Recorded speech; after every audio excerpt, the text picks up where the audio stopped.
男人用刀子切下一大块三文鱼，塞到嘴里大口的躲移起来。冰冻的三文鱼危险带有一丝甜蜜，紧实的口感吃起来有点类似雪糕。老布一家在追猎海豹的途中，远离了部落的其他成员。此时天色渐暗，他要为家人寻找庇护所，否则晚上的暴风雪会将他们冻成冰雕。一把骨头削成的刀子，便是切割血块的利器。由于时间紧，任务重，老布切割的血块明显比之前薄了1倍。妻子带着儿子在远处捡石碎时，由于常年的极端天气，石头早已被牢牢焊死。老布用刀子将堆积的血块削平，这样能让血块之间做到严丝合缝。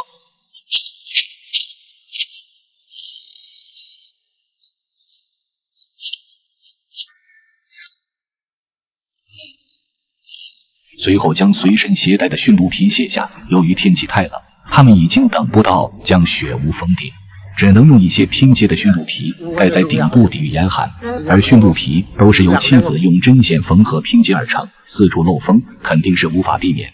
随后老布又将一张北极熊皮盖在上面，虽然看上去有点简陋，但讲究一晚应该是问题不大。妻子将仅剩的海豹油倒在灯台上，这是雪屋里唯一的取暖方式。此时外面黑压压的乌云遮天蔽日，暴风雪呼啸来袭，气温瞬间骤降。妻子看着头顶上的驯鹿皮，心里不免有一丝担心。她唯一能做的就是将海豹油调大，尽量让屋里保持温暖。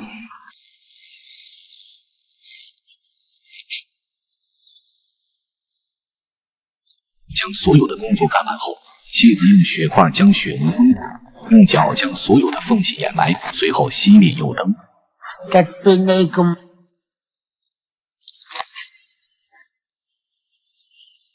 一晚上的暴风雪让雪屋的温度降到了零下15度。最先受不了的是年纪较小的儿子，虽然盖着被子，但浑身早已凉透。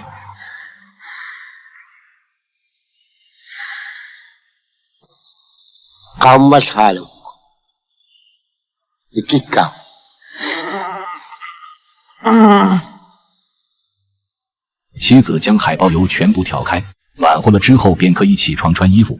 由于没有食物，老布不得不从雪屋里钻出来。捕捉海豹已经基本没了希望，但冰下的食物也可以暂时填饱肚子。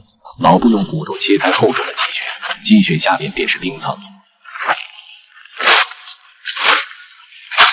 随后用骨头做的冰锥凿击冰面，没有趁手的铁器，想要击穿冰面也绝非易事。这个过程非常考验老布的耐心，经过近1小时的努力，已经凿了近2米的深度。为了一口吃的，他真的是竭尽所能。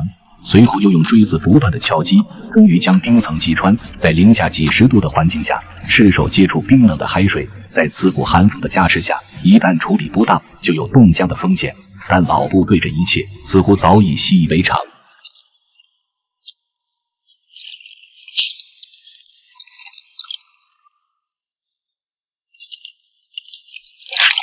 将内部的浮冰全部清理完毕后，老布颤抖着双手拿出钓鱼工具，舔舐了一下鱼钩，随后将鱼钩放入水中，剩下的就是不停的提拉和无尽的等待。此时北极风再次来袭，这种有风的天气，即使是因纽特人也很难长时间坚持。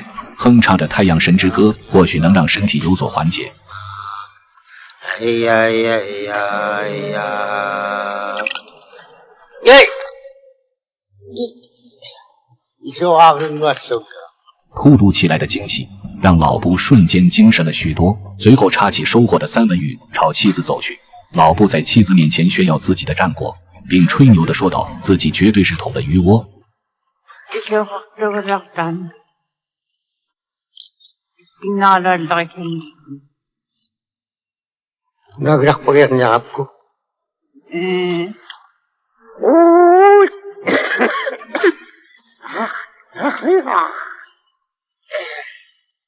这把妻子乐得憨憨傻笑。此时肆虐的风暴再次来袭，妻子在身后堆起雪块来抵御严寒。雪屋已被掩埋了一大截，狗狗在暴风雪面前蜷缩着身体一动不动。回到雪屋后，妻子用骨头挑唆着苔藓，为屋里增加热量。刚捕捉的三文鱼已经冻成冰块，妻子用锋利的乌鲁刀切下一块鱼肉，用刀子简单清理上面的杂质，然后递给老布。老布一家已经整整1天没有进食，新鲜的冰冻三文鱼就是今天的主食。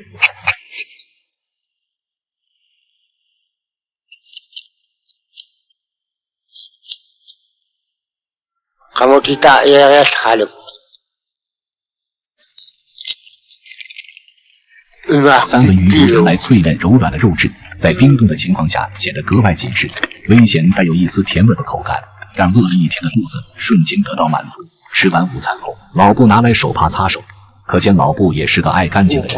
吃完这顿，他们要和大部队会合，去猎杀海豹。